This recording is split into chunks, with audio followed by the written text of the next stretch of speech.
aitor ditzagun humiltasunez gure pekatuak misterio santua behar bezala ospatu izateko.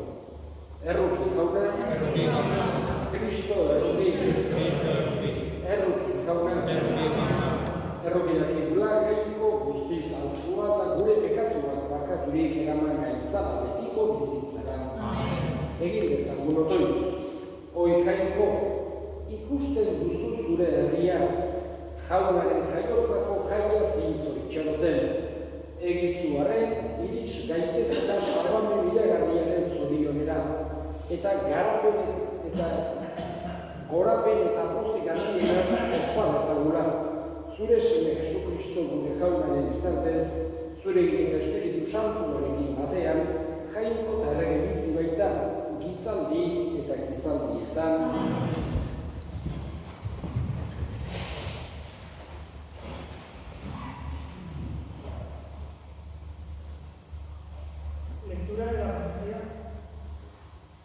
Lectura de la profecía de Sofonías.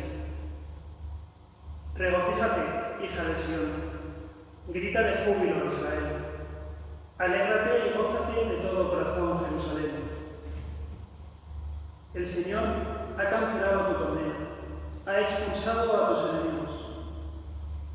El Señor será el rey de Israel. En medio de ti ya no temerás. Aquel día dirán a Jerusalén: no temas, Sión, no desfallezcan tus manos. El Señor tu Dios, en medio de ti, es un guerrero que salva. Él se goza y se complace en ti, te ama y se alegra con júbilo, como en día de fiesta. Palabra de Dios. Te alabamos, Señor.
Estad siempre alegres en el Señor.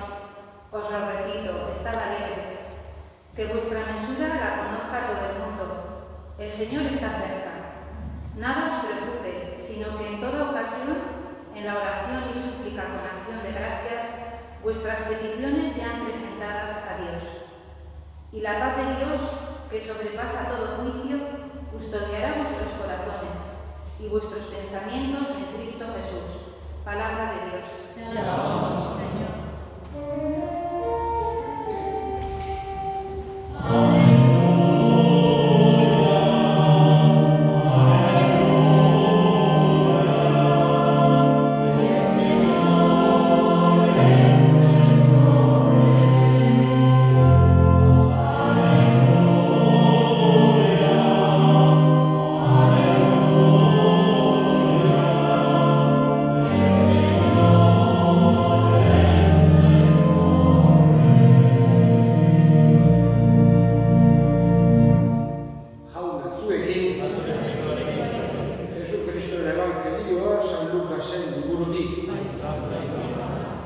Aldi hartan honela galdetzen zion jendeak Joani, zer egin behar dugu, eta ere atzun, bi soineko dituenak, eman bezaio bat ez duenari, eta jatekorik duenak egin bezaberrin. Etorri zitzaizkion zergalari batzuk, bataioa hartzera, eta honela galdetu zioten, maixu, zer egin behar dugu, eta berak esan zien, ez eskatu erabakia dagoela baino gehiago. Gidari batzuek galdetu zioten, eta guk zer egin behar dugu. Berak erantzun, ez behar du inor gogorkeriaz, ez ibili salaketan diru ateratzeko, etxi baizik daukazuen irabaziarekin. Herriak ezkatan zegoen, eta bere baitan galdezka. Joan da ez ote zen Kristo bera. Joanek honek erantzun zien guztiei, ni jurez bataiatzen zaituztet, baina badator ni baino ahaltsua dena. Ni ez bainaiz inor, haren oinetakoen lokarriak askatzeko. Harek espirituaz eta suz bataiatuko zaituzte, eskuan dauka sardea, larrenak garbitzeko eta garia mandio garbitzeko. Lastoa berriz, itzali ez daitekeen sutan erreko du. Hauek eta beste gauza asko esanez, berri ona erakusten zion herriari. Jaunak esanak.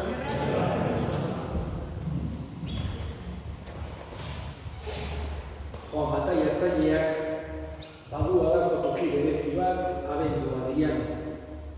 Berak ere, Jesusen etorrera iragarri eta prestatu zuelako. Esan genezake, Joan bataiatzailea Virginarekin batera ditugula bi pertsonairik nagusienak. Virginak modu sakonean bere barnea bizitu behizuen, baina Joanek ere halako prestatzuna egin zion Mesiasi, baita ere amaren sabeletik. Izugarrizko jauzia egin behizuen, aurrak sabelean Mariek eta Isabelek elkartu topo egin zuten momentu hartan. Horregatik Joan bataiatzailea abendualdian garrantzia handiko pertsona dugu. Y hemos escuchado hoy lo que la gente le preguntaba. Juan Bautista tenía mucha autoridad. Era un hombre que su autoridad no estaba en las cosas externas, como muchas veces el ser humano tiene costumbre, y digamos que la mentalidad oriental de aquella época, seguramente más todavía, la ropa, la apariencia, el lugar de vivir, el medio de transporte, ese tipo de cosas. La persona se fijaba en eso y decía, esto tiene que ser una persona importante. Sin embargo, Juan vivía pobremente, vestía con cueros de animales, comía saltamontes, caminaba, estaba en el desierto y su autoridad no le venía de nada externo, sino que la autoridad de Juan Bautista le venía de su autenticidad, su austeridad, su verdad. Y por eso la gente iba a escucharle, incluso gente importante, y a preguntarle qué tenemos que hacer. Hoy hemos escuchado en este Evangelio varias cosas que me preguntan, ¿qué tenemos que hacer? Dice, el que tiene dos vestidos, el que tenga dos vestidos, que le dé uno al que no tiene ninguno. El que tenga para comer, que comparta con el que está muerto de hambre. Le dice a otros que eran publicanos, cobradores de impuestos, como aparece muchas veces, tenían fama de aprovecharse de su situación y cobrar más de la cuenta a la gente para quedarse con una parte. ¿Qué tenemos que hacer? Dice, no cobrar más que lo que está establecido. Y vienen unos soldados y le preguntan, ¿y nosotros qué tenemos que hacer?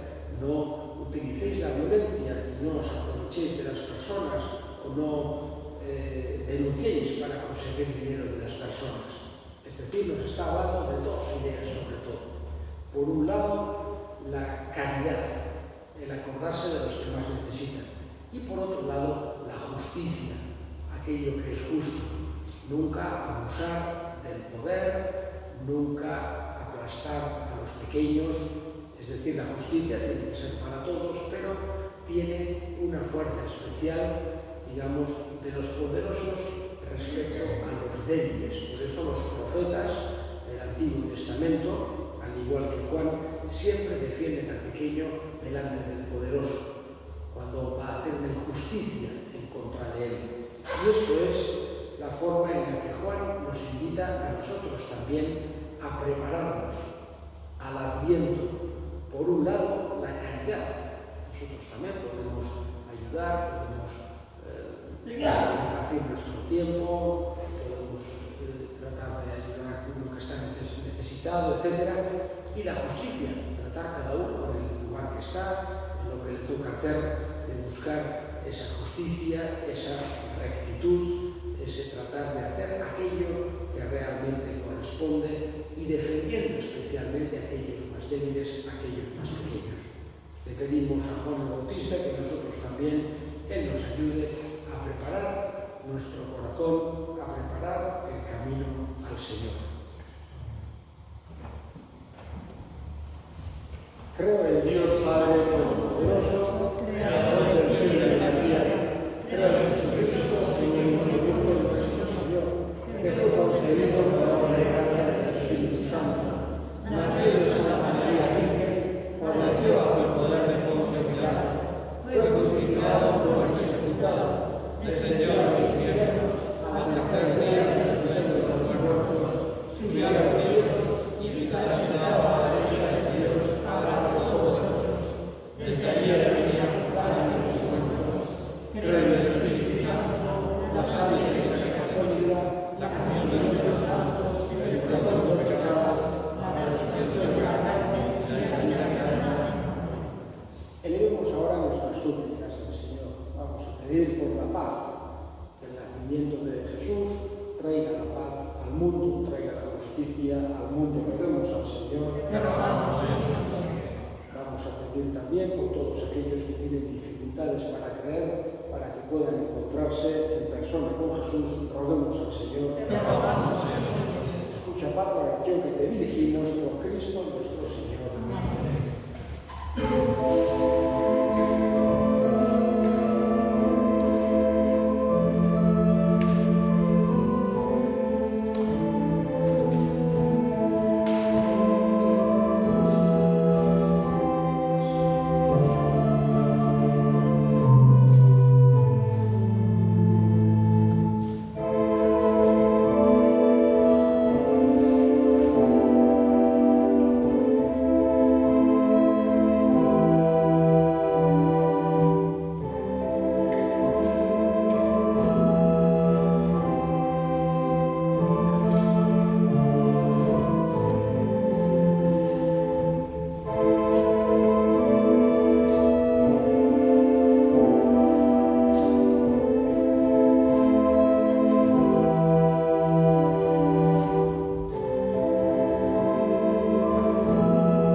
Jauna zuekin, gora bilozak, eskerrak jangoiko gure jaunari.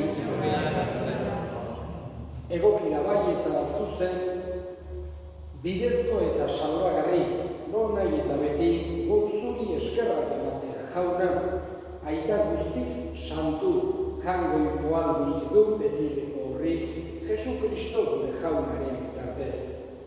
Bera, behin apanik etortzen gizon egina, beti daniko zure asmoa betetzera, eta guri zerurako bidea zabaltzera. Berriz etorriko da, hain zanzbeterik, orduan guri bete-betea ematera, orain fedez itxarrotan dugu saria. Horregatik, aingeru eta goiengeruekin, ahalmen nagusitza eta zerukotate guztiekin, zure aintzari moratzen hau, beti eta beti abesten. Oh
Berak saldu zutenean eta bere gogoz burutzera zegoala, ogi hartu eta eskerrak emanez, zatitu zuen eta bere ikasleen eman zien esanez, hartza zuen eta jan guztiok honetatik, hau bere gorputzatata zuentzat emango dena.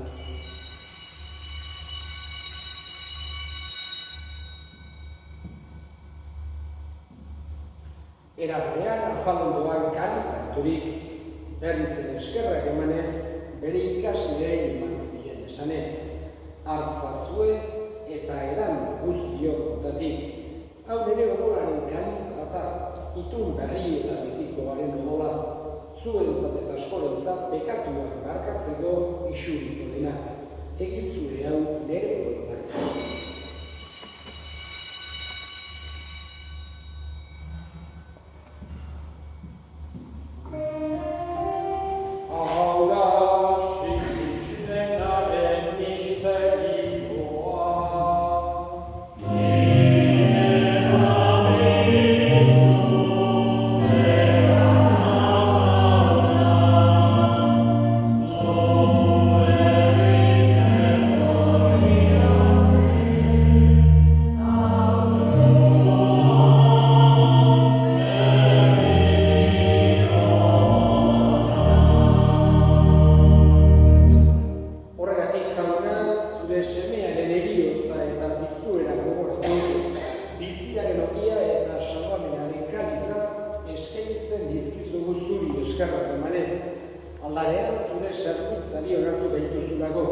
Eta apalki eskatzen, zugu Kristoren gorputza eta dola hartzen ditugunok Espiritu Santuak bat egin gentzala.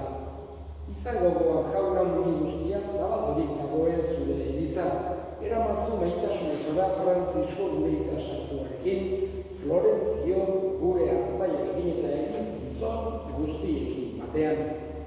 Era berean izango goan jauna pizteko itxaropenean joan diren gure semeak eta hildako guztiak ere. Arritzazu zure aurpegiaren argitan, errukizak izkigu erren, gu guztiok betiko bizia irits dezagun, Jainkoaren Ama Maria Virginiak oatsuarekin, San Jose bere senagarekin, apostolu santu egin eta gizaldi guztietan zure adiskide izan diren santuekin, haiekin batean gure zaitzagun Jesu Kristo zure semearen bitartez. Honen bitartez, honekin eta honengan, zuri aita jangoikoa guztitun horri, Espiritu Santuarekin batean, ospe eta aintza guztian, gizaldi eta gizaldi guztietan.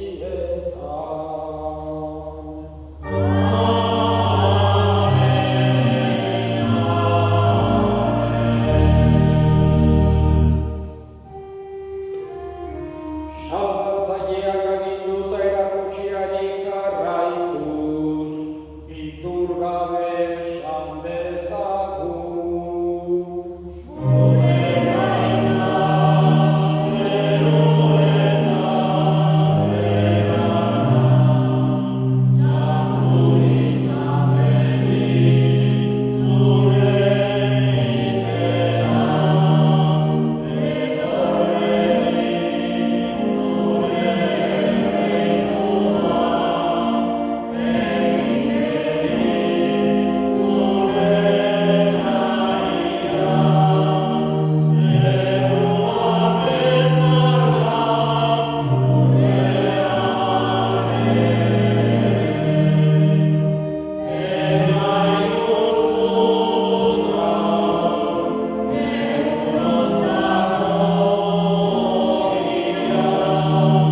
sendo, beti zorionaren itxaropenean, Jesu Kristo gure salbatzailea noiz etorriko den zain gaudela.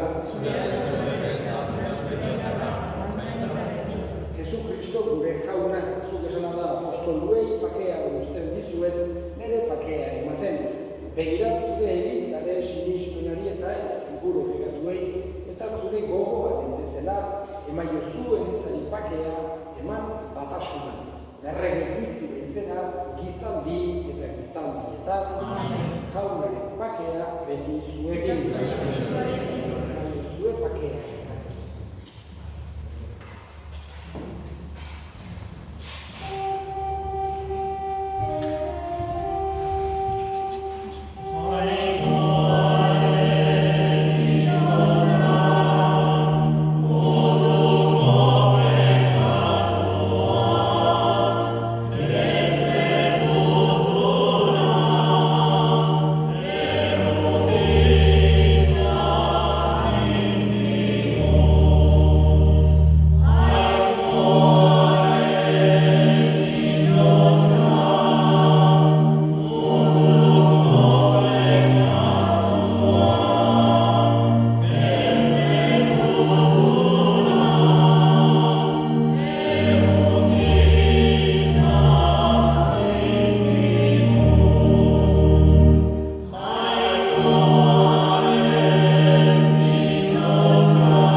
Jauna, zure errukiari deika gaude.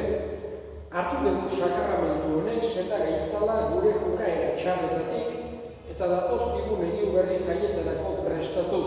Jesu Kristo gure jaunaren bitartez.